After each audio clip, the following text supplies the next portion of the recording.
Sometimes people look at my life, IT manager, steady paycheck, decent house in the suburbs, and they think, oh, that's nice, comfortable. And it is comfortable. But for a long time, comfort was the dirtiest word in my relationship. Let me take you back about 3 years when I was engaged to Ashley. Ashley was amazing. She was bright, ambitious, always moving. The problem was, she was completely obsessed with the idea that if you weren't constantly chasing $1 million exit, you were failing at life. I was 29 years old, making good money, had fantastic benefits, the kind of health insurance that means if you break your leg, you don't also break your bank account. I had a 401k with a hefty company match. I was building capital, brick by brick. I saw my career not as a sprint, but as a marathon where I knew exactly where the water stations were. Ashley, though, she was reading all the influencer books, listening to all the podcasts about scaling and passive income.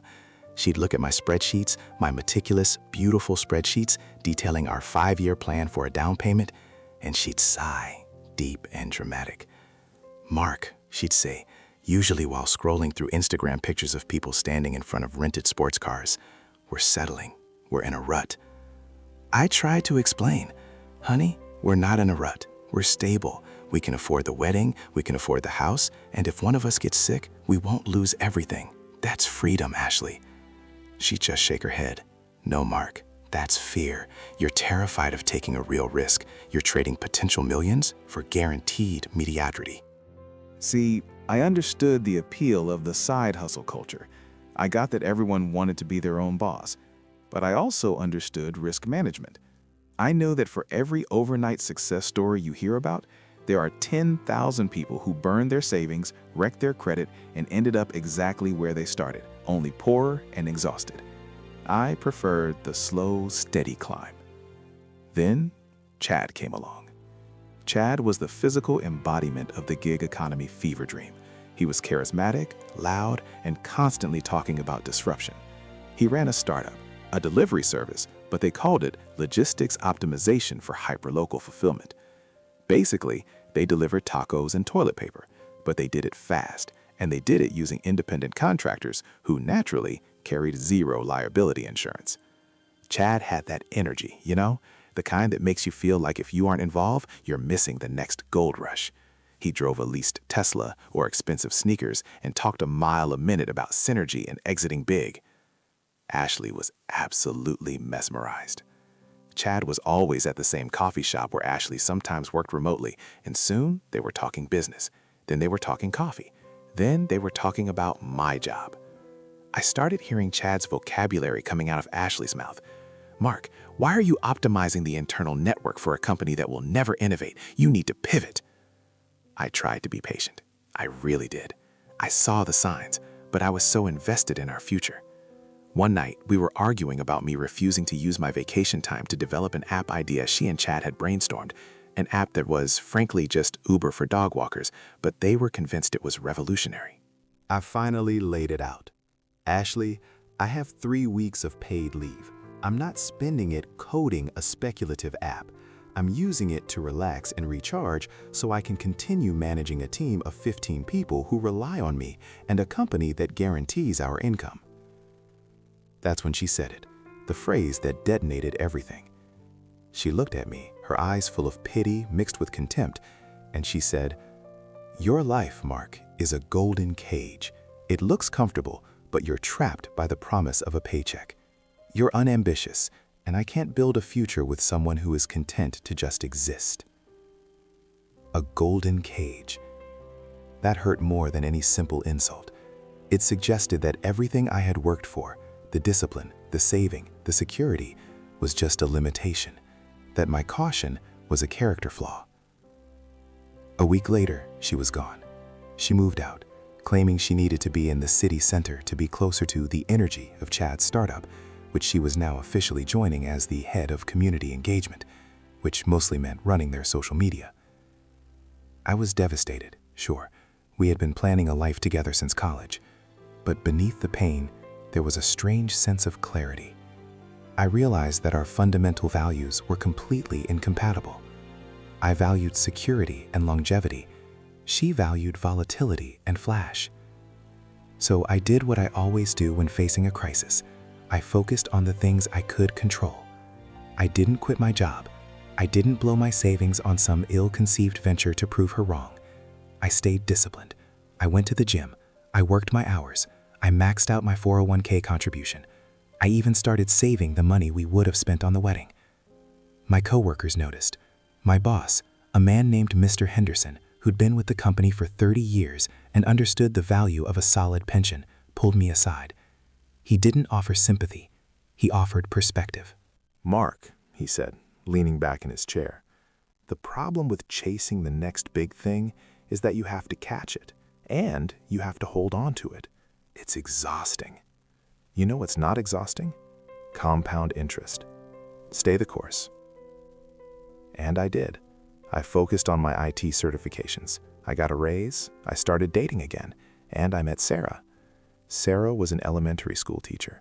She loved her job, appreciated stability, and she thought my 5-year financial plan was actually kind of sexy. We talked about interest rates and property taxes, and it felt grounding, real. Meanwhile, I'd see glimpses of Ashley and Chad online. They were everywhere. Photo shoots in front of massive company signs. Chad was giving interviews about how they were disrupting last-mile delivery. It looked like they were winning. And honestly, sometimes, late at night, I'd look at my modest little bank account and think, maybe she was right. Maybe I am too cautious. The fear that I had missed the boat was real. The shame she had planted, that I was unambitious, still pricked at me. Then, the inevitable happened. See, Chad's hyper-local fulfillment model relied heavily on speed and cutting costs. His drivers were pushed hard, and his company, in its rush to scale, had skimped on liability insurance for their fleet operations. They relied on the driver's personal insurance, and everyone knows how fragile that setup is. It was a rainy Tuesday afternoon, about a year and a half after Ashley left. I was reviewing network security protocols when the news alert popped up. A multi-car pileup on the I-95 corridor near the distribution hub. Horrible accident. Several people seriously injured. And right there, in the third paragraph, was the name of Chad's company. One of their delivery vans, rushing to meet a tight deadline, had hydroplaned and caused a massive chain reaction. The injured parties didn't go after the individual driver. They went after the deep pockets, or what they assumed were deep pockets. They sued Chad's company for gross negligence, poor training, and inadequate insurance coverage. The legal fallout was immediate and brutal. A startup that relies on hype and investor money for its valuation can't survive a massive public liability lawsuit. The investors pulled out overnight. The company, which had been operating on razor-thin margins and massive debt, collapsed like a house of cards. Because Chad had been so aggressive, personally guaranteeing loans and mixing his personal finances with the business to show commitment, the corporate shield dissolved. The lawsuits went straight for him. I heard the details through a mutual acquaintance. Chad was forced into personal bankruptcy. He lost the Tesla, the flashy office space, and the apartment. All that energy, all that risk had netted him ruin and a decade of financial recovery. Ashley, who had tied her financial future and her reputation directly to Chad and his venture, was left with nothing but a worthless equity stake and a mountain of unpaid bills. Her community engagement skills didn't translate well into the standard corporate world when her last reference was a bankrupt hustler. About 6 months after the collapse, I was sitting on my porch, enjoying a Saturday morning with Sarah. We were looking over paint samples for the new kitchen we were planning in the house we'd just closed on. A stable, fixed-rate mortgage, of course. My phone buzzed. It was an email. Not a text, an email. Formal, almost. The sender was Ashley. I opened it, Sarah peeking over my shoulder. The email was long. It started with apologies, not just for leaving, but for her immaturity and misguided priorities. She talked about how terrifying it was to have zero safety net, how she had been blinded by the glamour and the promise of quick riches. Then came the punchline, the reason for the contact. She needed a reference. She was applying for an administrative assistant job, stable hours, benefits, and her last 2 years of experience were basically radioactive. She was hoping I could vouch for her work ethic, maybe put in a good word. She ended the email with a line that hit me hard, even though it wasn't intended to hurt. You were right, Mark. The golden cage is actually a fortress. I miss that fortress.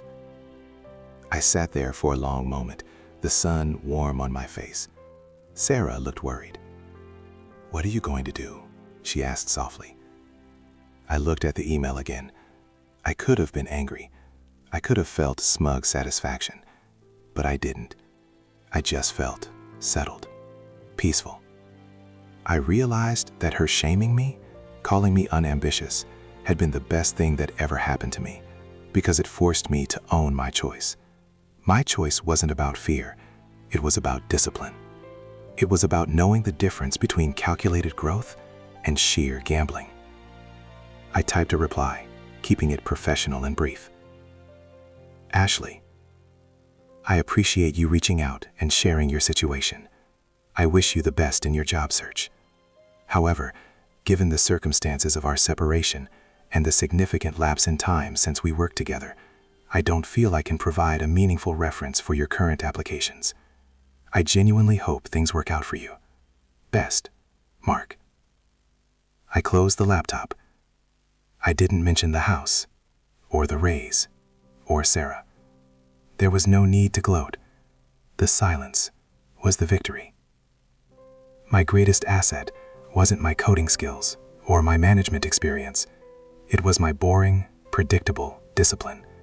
It was the ability to look at the shiny, volatile lure of the hustle and say, no thank you.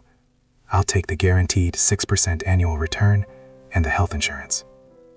It turns out, a golden cage with a solid foundation is just a well-built home. And I was finally home.